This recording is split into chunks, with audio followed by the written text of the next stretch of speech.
She announced, "I'm keeping the house, the car, and the dog in the divorce." I said, "Take them." What her lawyer didn't tell her was that I'd put everything in my mother's name 6 months ago. The judge's face when he read the deed was priceless. Original post.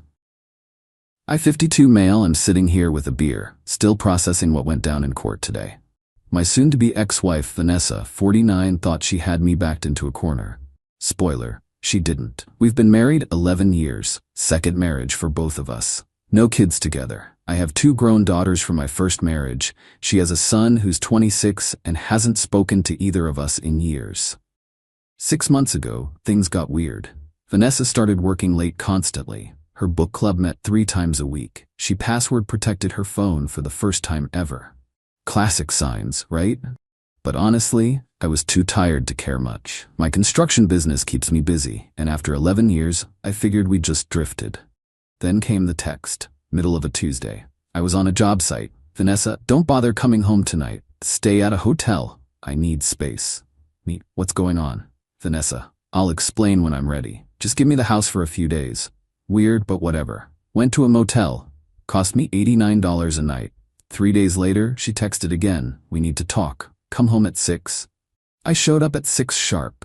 She was sitting at the kitchen table with her sister Monica and this smug-looking dude in a cheap suit.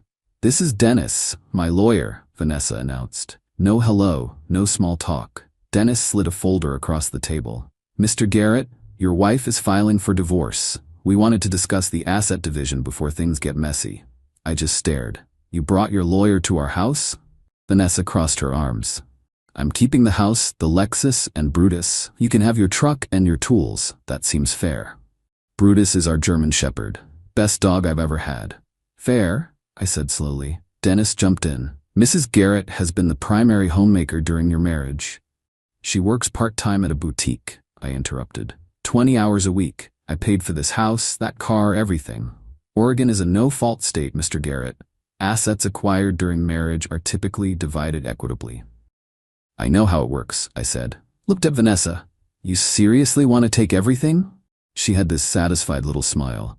"I deserve it after putting up with you for 11 years. Monica nodded along like a bobblehead. I stood up. "Okay." Everyone looked confused. "Okay?" Vanessa repeated. "Yeah, keep it. File your papers. I'll respond through my lawyer." Dennis actually looked disappointed. Probably wanted a big fight to bill hours. Left the house, drove to my buddy Travis's place. Told him everything over a 12-pack. "Man, that's cold," Travis said. "You just gonna let her have it all?" I smiled. "Nope." See, 6 months ago when Vanessa started acting shady, I wasn't just ignoring it. I was planning.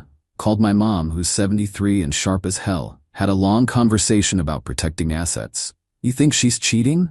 Mom asked. "Either that or planning something. Her behavior's off." "What do you need?" That's my mom. No drama, just solutions. We met with her estate lawyer, a guy named Howard, been handling mom's stuff for years. Explained the situation. Howard thought for a minute. "Your mother could purchase the assets from you, fair market value, legal sale between family members, then lease them back to you for nominal fees." Would that hold up? If it's done properly, with real money changing hands and proper documentation? Absolutely. So that's what we did. The house? Sold to mom for $340,000, exactly what I paid for it 3 years ago. She wired me the money from her retirement accounts. I immediately put it into a separate account Vanessa didn't know about. Then mom leased the house back to me for $1 a month. All legal, all documented. The Lexus? Sold to mom for $28,000. She loaned it back to Vanessa to drive. No paperwork though, just a verbal agreement. I kept my work truck. That was always in my business name anyway. Took 2 months to get everything transferred, recorded, notarized. Howard made sure every I was dotted, every T crossed. Cost me about $4,000 in legal fees and filing costs. Best money I ever spent. Update 1 week later. Holy hell, the responses to my first post. Yeah, it's real. Yeah, I really did it. And yeah, it gets better. Got a letter from Dennis 3 days after that kitchen table ambush. Standard divorce petition. Vanessa was asking for the house, valued at $425,000. She had it appraised apparently. The Lexus, half my business assets, spousal support of $3,000 per month. Brutus, And she wanted me to pay her legal fees. I called my lawyer, Rita. She's been handling business stuff for me for years. Tough lady, doesn't take crap from anyone. She wants what? Rita actually laughed. Everything, plus monthly payments. Well, good luck to her. Send me Dennis's contact info. Let's respond. Rita's response was beautiful. Basically said, sure, she can have the house and car, they're not mine to give. Included copies of the sale documents to my mother. Offered to split the checking account balance, about $8,000, and my business stays 100% mine since Vanessa has zero involvement. Spousal support? Rita argued that Vanessa works, has no disability, and can support herself. We'd consider short-term rehabilitative support, like $500 a month for a year. Maybe. As for Brutus, that's where I drew the line. Dog was registered to me, vet records in my name, I paid for everything. No way she was getting him. Dennis called Rita. I was on speakerphone for it. Your client transferred assets out of marital property, Dennis started. That's gonna look really bad to a judge. My client sold assets to his mother 6 months before divorce papers were filed. Rita shot back. Fair market value, properly documented. When exactly was he supposed to know his wife would file for divorce? The timing is suspicious. Prove it. Prove he knew 6 months in advance. I'll wait. Silence from Dennis. Thought so, Rita continued. My client is willing to split liquid assets 50-50. That's generous, but the house and car aren't his to split. He doesn't own them. More silence. I'll need to discuss this with my client, Dennis finally said. You do that. Rita hung up and grinned at me. This is gonna be fun. 2 days later, Vanessa started blowing up my phone. You transferred the house to your mother? Are you kidding me? Sold it 6 months ago. Legal sale. This is fraud. You can't just hide assets. I didn't hide anything. It's public record. You could have checked any time. My lawyer says we can challenge this. Your lawyer's welcome to try. She hung up, called back 10 minutes later. At least give me the car. I need it for work. Car belongs to my mom too, but tell you what, she was lending it to you before. She's willing to keep doing that until you get your own vehicle. Generous of her, honestly. This is unbelievable. You planned this. Yep. Hung up again. Then came the really fun part. Monica, Vanessa's sister, started messaging me on Facebook. Long rants about how I was a manipulative, controlling, abusive husband. How I'd trapped Vanessa. How she was going to make sure everyone knew what kind of person I was. Cool story, I replied. Then blocked her. But Monica wasn't done. She posted on her Facebook, tagged like 30 people we both knew. My sister Vanessa is divorcing her horrible husband, who transferred all their assets to his mother to hide them in the divorce. Please share so everyone knows what kind of snake Garrett is. My phone started buzzing. Friends asking what was going on. Family members confused. I made one post in response. For anyone wondering, I sold some assets to my mother 6 months ago in a legal transaction. Divorce was filed last week. Timeline speaks for itself.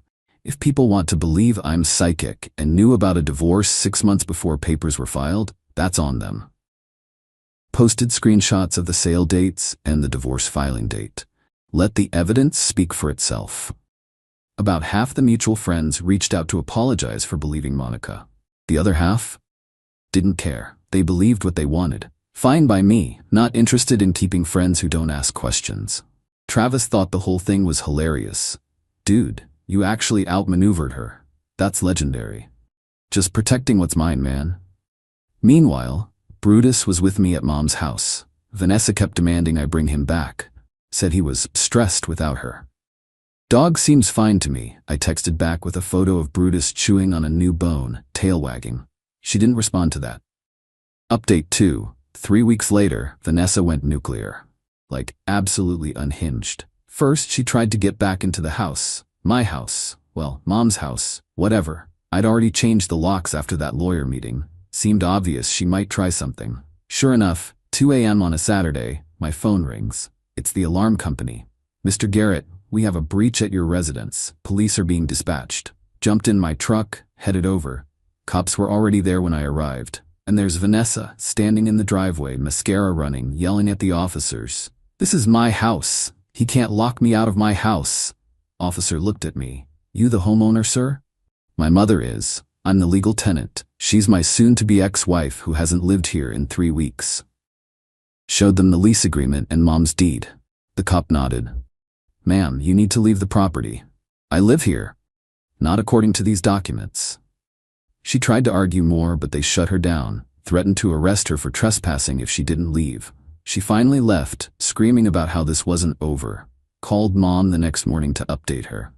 Good Lord, Mom said. She's really lost it. Yeah, thanks again for buying the house. Worth every penny.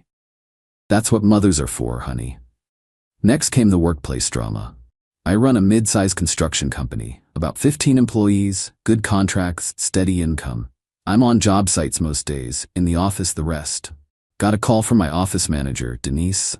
Boss, there's a woman here demanding to see the books. Says she's your wife. Tell her she can make an appointment with Rita, my lawyer. She has no right to company records. Vanessa apparently made a scene. Told Denise I was hiding money. Demanded to see profit and loss statements. Denise, bless her, called the cops. Vanessa left before they arrived. But then I got a letter from the Oregon Department of Revenue. Someone had reported my business for potential tax fraud. Anonymous tip. Required me to undergo an audit. Gee, I wonder who could have done that. Called my accountant, Donald. We clean? Garrett, I've done your books for 8 years. You're cleaner than a hospital. This is harassment. I know. Can you handle the audit? Already on it. We'll be fine. This'll cost you time and maybe $2,000 in accounting fees, but there's nothing to find. Vanessa's next trick was even better. She filed for a restraining order. Claimed I was harassing and threatening her. That I'd shown up at her apartment at midnight, drunk and violent. Complete fiction. I'd never been to her new apartment, didn't even know where it was. Court date for the temporary restraining order came up. Rita and I showed up. Vanessa was there with Dennis. Judge reviewed her petition. Mrs. Garrett, you claim your husband showed up at your residence on April 8th at midnight? Yes, Your Honor. He was banging on my door yelling. Mr. Garrett, where were you on April 8th at midnight? Rita slid over some papers. Your Honor, my client was in Bend at a construction industry conference. Here's his hotel receipt, his conference badge, and a signed affidavit from 3 colleagues who were with him that entire evening. They had dinner until 11 p.m., then drinks at the hotel bar until 1:30 a.m. All documented. The judge looked at Vanessa. His expression was unimpressed. Mrs. Garrett, filing a false restraining order is a serious matter. I must have gotten confused about the date. Confused. The judge didn't sound like he believed her. Petition denied. Court will note the attempted filing for the divorce proceedings. Outside the courthouse, Vanessa and Monica cornered me in the parking lot. You smug jerk, Monica hissed. You think you're so smart. Honestly? Yeah, kinda. Vanessa deserves that house. She picked out the countertops. She planted the garden. She can buy her own house with her own money. Novel concept. Vanessa jumped in. The judge is gonna see through this. You'll have to give me half of everything. Half of what, Vanessa? I don't own a house. I don't own that Lexus. I've got my truck, my tools, and my business. Pick which half of the truck you want, I guess. Dennis pulled up in his Kia. Ladies, let's not engage. They left. I sat in my truck for a minute. Hands were shaking, not from fear, from anger. The restraining order thing crossed a line. Could have screwed up my contractor's licenses, my reputation. Rita noticed. You okay? Yeah, just pissed. Good. Channel that. Discoveries next week. Let's bury her. Update 3, court day. 6 weeks after Vanessa's lawyer ambush, we had the first real court date. Not the final hearing, just preliminary stuff. Asset division, temporary support, all that. Got to the courthouse at 8:30 a.m. Rita was already there, looking sharp in a Navy suit. Howard was there too, Mom's lawyer. He was prepared to testify about the asset sale if needed. Vanessa showed up 10 minutes late with Dennis. She was dressed like she was going to a funeral. Black dress, minimal makeup, playing the victim card hard. We went before Judge Pacheco. He's been a family court judge for 20 years. Seen everything, has no patience for games. Dennis started strong. Laid out Vanessa's position that I'd fraudulently transferred assets to avoid splitting them. That she was entitled to half the value of the house and car. That she needed $3,000 monthly support because she'd given up career opportunities to support my business. Total lie. She'd worked at the same boutique part-time for 9 years by choice. Rita let him finish. Then she stood up. Your Honor, I have several exhibits. First, the deed showing my client purchased the residence 3 years ago, solely in his name. Oregon is not a community property state. Second, the bill of sale showing he sold said residence to his mother 6 months ago for fair market value. Third, bank records showing the funds transfer. Fourth, the lease agreement between my client and his mother for said residence. All legal, all documented, all months before any divorce filing. She slid the stack across to the judge. He started reading. And the vehicle? Judge Pacheco asked. Same situation, Your Honor. Sold to his mother, fair market value, properly titled. Mrs. Garrett has been driving it since as a courtesy from his mother, but it's not a marital asset. Dennis jumped in. Your Honor, the timing is clearly suspicious. Suspicious isn't illegal, counselor, the judge said mildly. Unless you have evidence Mr. Garrett knew about an impending divorce 6 months ago? The marriage was clearly troubled. Was your client planning to file 6 months ago? Dennis hesitated. Well, no. Then how would Mr. Garrett have known? The judge flipped through more pages. These documents look proper. Sale prices appear to be fair market value, not artificially low. This wasn't a gift or a sham transfer. He looked at Vanessa. Mrs. Garrett, did you know about these sales when they occurred? Vanessa glanced at Dennis. I knew his mother was helping him with something. I didn't know what. Did you ask? No. Did you review any financial documents in the past 6 months? I trusted him to handle it. Judge Pacheco made a note. So you were aware he was conducting financial transactions with his mother, but chose not to inquire about the details. That's not fraud, Mrs. Garrett. That's you not paying attention to your own finances. Dennis tried to recover. Your Honor, regardless of the asset situation, Mrs. Garrett still needs spousal support. On what basis? She's 49, healthy, employed. What prevents her from increasing her work hours? She was the primary homemaker? For 11 years? The judge looked skeptical. She works 20 hours a week and they have no minor children. What exactly was she maintaining? Vanessa's face was red. Monica, sitting in the gallery, looked ready to explode. Rita spoke up. Your Honor, my client is willing to offer rehabilitative spousal support. $600 a month for 1 year. That's more than fair given Mrs. Garrett's employment and earning capacity. And assets. Split the joint checking account. Currently $8,200. Each party keeps their own vehicles. She has a leased Lexus she's driving. He has his work truck. His business remains his sole property as she has no involvement in it. He keeps the dog as he's the registered owner. Your Honor, my client should get the house value, Dennis started. Counselor, I've reviewed these documents. The house isn't a marital asset. It belongs to Mr. Garrett's mother. Unless you have evidence this was a fraudulent transfer, and I mean actual evidence, not speculation, I'm not awarding your client something that doesn't belong to her husband. Judge Pacheco looked back at his papers. Then he actually smiled. Just a little. This is actually pretty clever, Mr. Garrett. Unorthodox but legal. You saw trouble coming and protected yourself within the law. Your wife is learning an expensive lesson about paying attention to family finances. He made his ruling. Joint account split 50-50. I keep Brutus. No house, no car awarded to Vanessa since they're not mine. Spousal support set at $600 a month for 12 months. Each party pays their own legal fees. Dennis tried to object. Your Honor, this leaves my client with almost nothing.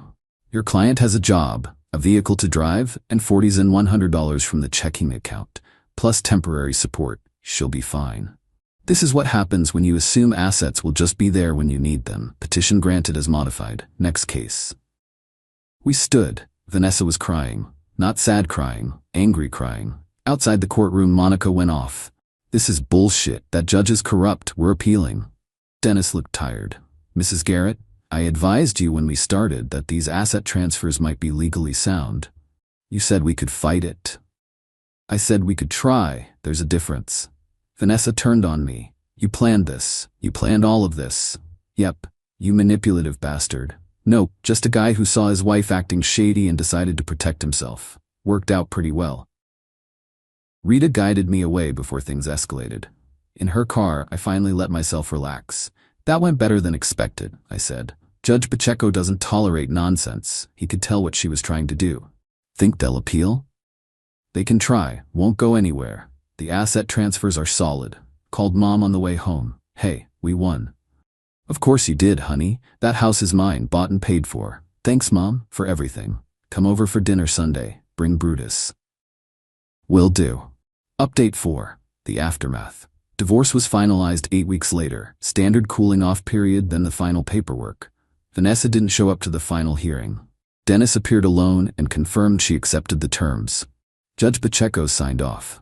Just like that, 11 years done. Rita shook my hand outside. Pleasure working with you, Garrett. You made my job easy. By being paranoid 6 months early? By being smart. Wish more clients were like you. The spousal support kicked in. $600 a month, auto-deposited. Fine. 12 payments total. I could handle that. Vanessa moved 2 hours away about a month after the divorce finalized. Heard through mutual friends she was living with some guy she'd met online. Guess that explained the book club. Monica blocked me on all social media. No loss there. The interesting part came 3 months post-divorce. Got a call from Mom's lawyer, Howard. Garrett, I need to discuss something. Your mother wants to sell the house back to you. Really?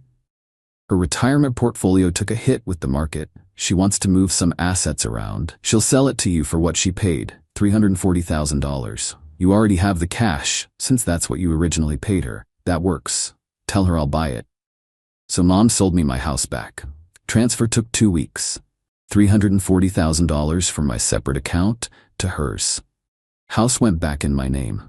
Market value by then? About $460,000. I basically parked my money in Mom's name, she used it for her own investments, and I bought back an asset that had appreciated. And there was nothing Vanessa could do about it because the divorce was final. Travis nearly fell over laughing when I told him. Dude, you're my hero. The business audit wrapped up. Donald was right, they found nothing because there was nothing to find.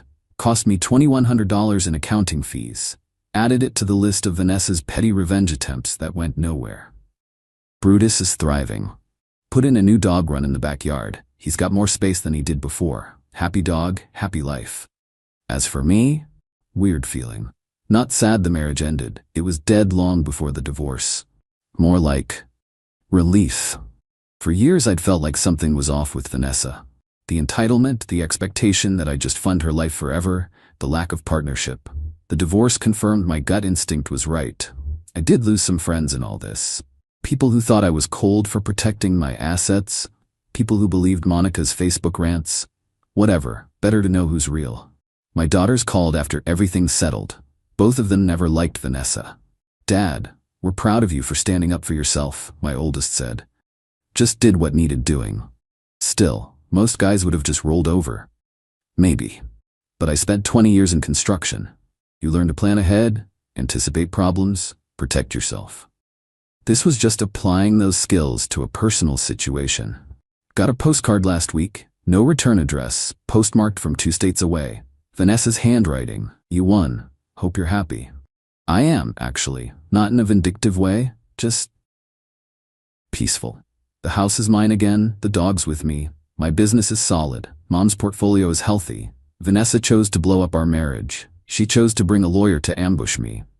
She chose to assume she could take whatever she wanted. I just chose to be prepared. Sometimes the best revenge isn't revenge at all. It's just making sure you don't get screwed over by someone else's entitlement. Final update, 6 months later. It's been half a year since the divorce finalized. Life's gotten back to normal mostly. Work's busy, picked up 2 new commercial contracts. Brutus is fat and happy. House is quiet but in a good way. The spousal support ended 2 weeks ago. Final payment processed, done. Vanessa's completely out of my life now. Heard through the grapevine she split with the online boyfriend after 4 months. Apparently, he wasn't as financially generous as she expected. Shocking. She's back working at a different boutique. Full-time now, 40 hours a week. Guess she figured out she needed an actual income when there's no husband to subsidize things. The Lexus got repossessed. Mom had let her keep driving it after the divorce out of courtesy, but Vanessa never made a single lease payment after I stopped covering them. Mom gave her 90 days notice, she ignored it. Car went back to the dealership. Monica sent me one final message through a mutual friend. Tell Garrett we know what he did. Karma will get him. Told the friend to tell Monica that karma already did its thing. Vanessa's living paycheck to paycheck in a studio apartment while I'm still in my house with my dog and my business. Seems fair. Mom's doing great. Her investments are up. She bought herself a new car with some of the profit, a nice Cadillac. She jokes that helping me was the smartest financial move she made all year. You gave me $340,000 to play with for free, she said over Sunday dinner. Made 8% return in 6 months, then sold it back to you for the same price while the house appreciated. We both won. You're a genius, Mom. No, you are. For thinking of it. Travis got engaged. I'm the best man. His fiancée asked if I'd ever date again. Maybe, eventually, I said. No rush. You're not bitter? About Vanessa? Nah. She showed me who she was. I dealt with it. Now I'm good. And I am. The divorce cost me about $12,000 in legal fees, $2,100 in audit fees, and 12 months of $600 support payments. Call it $20,000 total. In return, I kept a house worth $460,000, my business worth probably $800,000, and my dog. Plus, I learned a valuable lesson about protecting yourself before you need to. Would I do it again? Hell yes. Every time. Seeing Judge Pacheco's little smile when he realized what I'd done? Worth it. Watching Vanessa's face when she realized she was getting almost nothing? Worth it. Having my house and dog and peace of mind? Priceless. Someone commented on my original post asking if I felt guilty. Honest answer, not even a little bit. I didn't cheat, I didn't lie, I didn't break any laws. I just made smart legal moves to protect what I'd worked for. Vanessa gambled that I'd roll over. She lost. And yeah, I'm happy about that. Life's good now. Business is growing. Brutus just turned 7 and still acts like a puppy. House needs a new roof next year, but I can afford it. Mom's healthy. Daughters visit regularly. Some nights I sit on the back deck with a beer, Brutus at my feet, and think about how close I came to losing everything because my wife decided she deserved it all. Then I remember she's gone, and I'm still here, in my house, living my life. That's the real victory. Not the money or the assets, just the peace of knowing I don't have to deal with that entitlement anymore. To anyone reading this, going through something similar, protect yourself. Don't assume loyalty means anything when money's involved. Get your ducks in a row before you need them. And if you've got a mom like mine who will help you do it, even better. Cheers to being prepared. Cheers to standing up for yourself. And cheers to really good dogs. End of updates. Time to move on with life.